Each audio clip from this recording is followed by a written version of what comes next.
자, 다음 그 37번 걸어볼게요. 이거는 이제 개념 설명부터 좀 하고 진행해야 되는 건데, 뭐 당연히 마음속으로 얼핏 알고 있기는 하시겠지만, 그쵸? 바로 진행해보면, 이거는 실근 추가 개념이에요. 그죠? 실근 추가 개념이고 기출 문제 아마 똑같은 문제 있는 거 기억나실 겁니다. 굉장히 오래된 문제인데, 거의 10년 가까이 된 문제인데, 그 문제 기억나는 사람이 있죠? 그죠?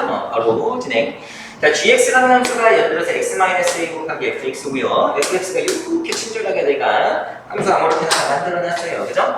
자, 근데 gx라는 게 얘네들이 곱한 애들인데 x는 5에서만 부호 변화가 일어나셔야 한다고 하십니다. 그죠? 자, 그래서 이 gx라는 녀석을 다시 한번 써보면 x-a 곱하기 x-3의 x-5였죠. 그죠? 그래서 하기 전에 이 fx라는 녀석만 여러분들이 잠깐만 생각을 해보시면 그림 상태가 요러한 상태였겠죠. x축이 있고 뾰 이렇게 되겠죠. 그죠? 자, 그래서 여기가 3이고 여기가 5예요. 그래서 부호 변화가 언제 생기는지를 보니까 알겠죠? fx의 부호 변화가 이런 식으로 이루어지는 걸 보이시니까 3일 때도 부호 변화가 생기고 5일 때도 부호 변화가 생기세요. 알겠죠?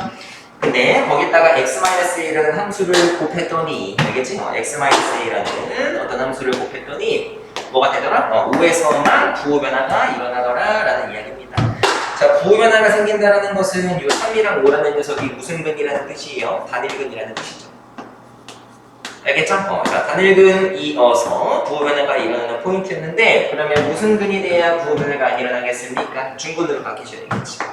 알겠죠? 자, 그래서 요 3이었던 단일근이, 알겠죠? 단일근이었던 3이 뭐로 바뀌셔야? 중근으로 바뀌셔야 요 3이라는 포인트에서 부호 변화를 결론적으로 막아줘야 된다는 이야기야. 그래야 x는 5에서만 부호 변화가 생기시겠죠.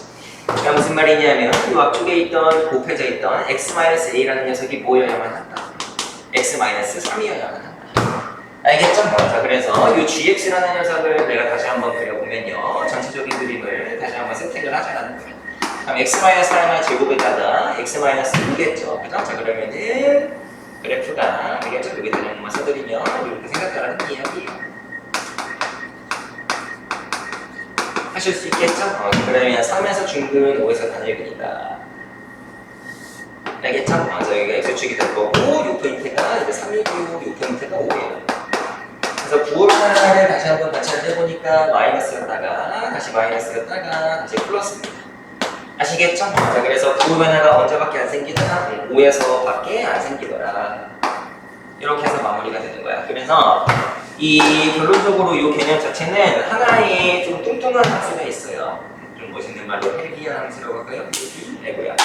헤비한 함수. 얘는 2차고요. 이 왼쪽에 초록색은 1차죠. 그죠? 그래서 2차에 비해서 이 1차가 되게 라이트합니다. 알겠죠? 얘는 굉장히 헤비한 녀석. 알겠죠?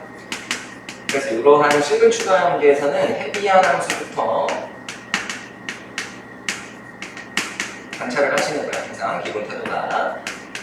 그 다음에 새로운 녀석을 갖다 곱해줌으로써 실근 추가에서 부호 변화를 막아주면서 얘 같은 경우에 이제 5에서만 부호 변화가 일어나게 된다.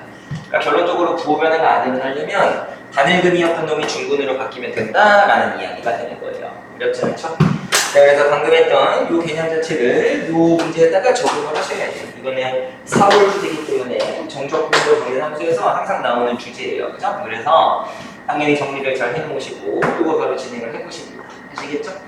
자, 그래서 gx라는 녀석이 x는 a에서 값을 가진대요. 그래서 조금 더 정확한 표현으로 여기 x는 a에서만 이라고 써줬으면 좋았을 것 같은데 아무튼 간에 x는 a에서 값을 가진다고 하십니다. 넘어갈게요. 자, 그러면 gx라는 녀석이 언제 그 값을 가지는지 여러분들이 궁금하지 않습니까? 그렇죠? 자, 그래서 a를 구해둔 입장이기 때문에 일단은 이 녀석을 좀 정리를 하셔야 돼. 알겠지? 자, 그래서 안쪽에 있는 요식을 잘 보니까 알겠죠? 요식을 잘 볼까요? 노란색으로 그리고 비접근 함수를 잘 보니까 지금 현재 상황 어떤 문자에 대한 적분이냐 하면 t에 대한 적분이죠. 그죠? 그래서 x랑 t랑 이렇게 혼합이 되어 있기 때문에 이럴 때는 변수 분리를 하셔야 되겠죠. 그죠? 자, 그래서 이렇게 전개했다라고 치는 겁니다. 현재 상황 이해되셨죠? 자, 그러면 fx 곱하기 ft의 제곱 빼기 ft의 세제곱 이 정도로 진행하시면 될 것 같아요. 어렵지 않죠? 자 그러면 걔를 1부터 x까지 t에 대해서 접근을 하세요라는 이야기야. 그죠? 자 그러면 현재 접근할 당시에는 변수가 누구냐면 t만 변수인 거죠. 접근할 당시에는 x는 상수 취급이 되시는 겁니다. 아시겠죠? 자 그러면 fx도 상수 취급이 되겠죠. 함수값이니까. 자 그러면은 이제 계속해서 진행을 해보면 정적분의 확률에 의해서 이 fx가 이 인티그랄 앞쪽으로 나올 수 있는 거 이해되시죠? 그래서 다시 한번 써버리면 이거 그냥 흰색으로 할까요? 자 fx가 앞으로 나오실 수 있고요. 인티그랄 1부터 x까지 알겠죠? ft 전체의 제곱 dt 그 다음에 마이너스 인테그랄 1부터 x까지 그 다음에 ft의 세제곱 dt 이 정도로 마무리하시면 되거든.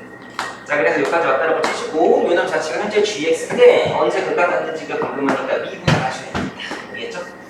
자 그래서 g'x를 진행을 해볼게요. 자 그러면 요 앞에 거부터 미분을 하셔야겠지? 지금 그러면 곱함수 형태이기 때문에 얘는 왼쪽 half 오른쪽 half 뭐 이렇게 하나 하죠?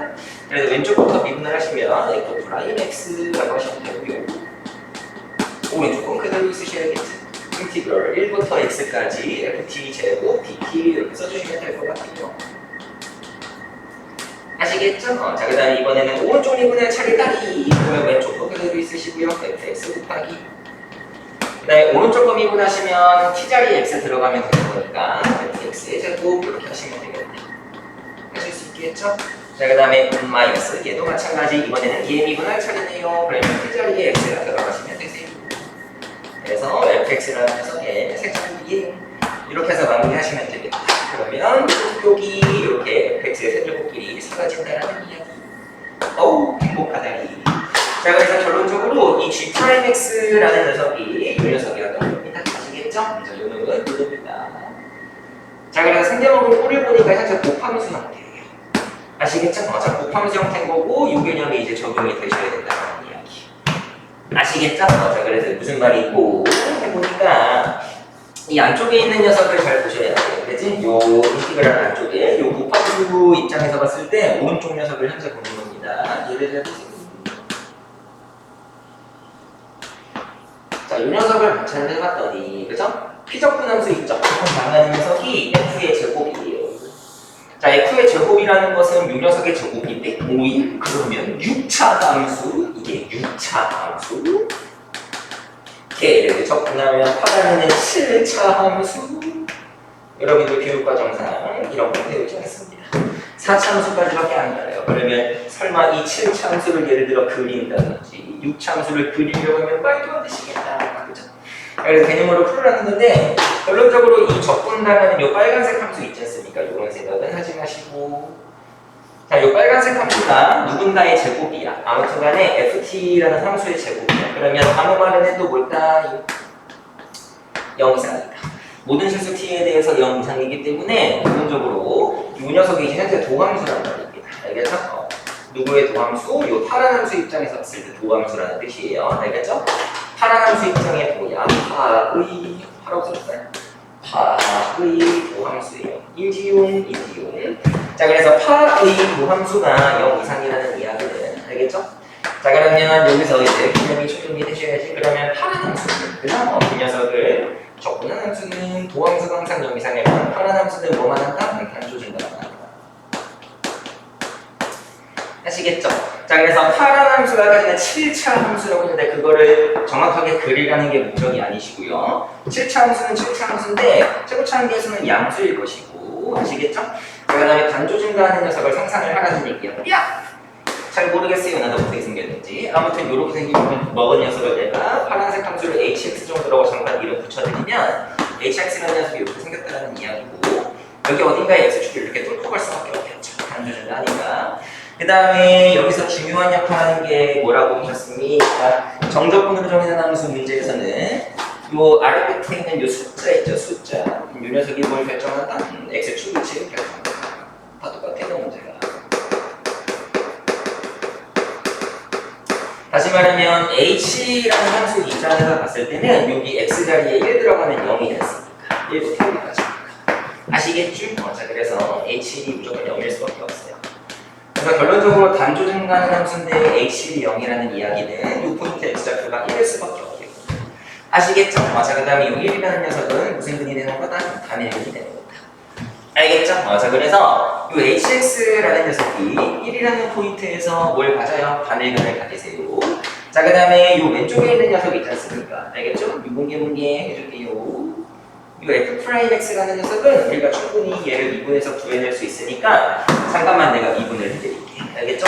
자, 그래서 요거를 이제 미분을 살짝만 해보시면 f'x라는 녀석은 3x제곱 마이너스 12x 플러스 9입니다. 아시겠죠? 자, 그러면 3으로 묶이시는 거 보고요. 3으로 묶으시면 x 마이너스 1에 x 마이너스 3일 것 같아요.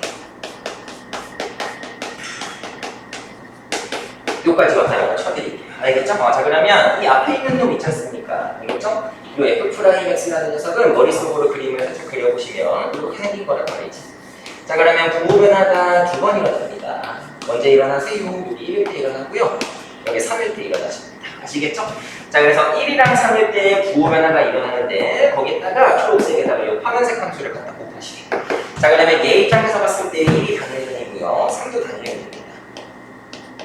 아시겠죠? 단단. 근데 요 단위랑 만나서 두 함수가 곱해지면 단위였던 녀석이 무슨 근으로 바뀌실까요? 중근으로 바뀌시겠죠.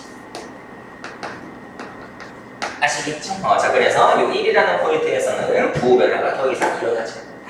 자, 그러면 어디에서만 부호변화가 일어날 수 있다? 3에서만 부호변화가 일어나실 수 있겠다.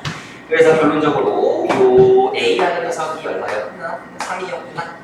이렇게 해서 마무리하시면 됩니다. 아시겠죠? 자, 그래서 이 실근 추가 개념이 들어가는 문제인 거고 너무 쉽지만 중요하니까 꼭 기억을 하시고. 자, 그래서 우리가 구해야 되는 것은 F3이다. 자, F3 하시면 27, 27, 54 사라지는 거 보이시겠죠? 그래서 이 부분의 정답이 이지로 이렇게 해서 마무리하시면 되실 것 같아요. 여기까지 할게요. 됐죠?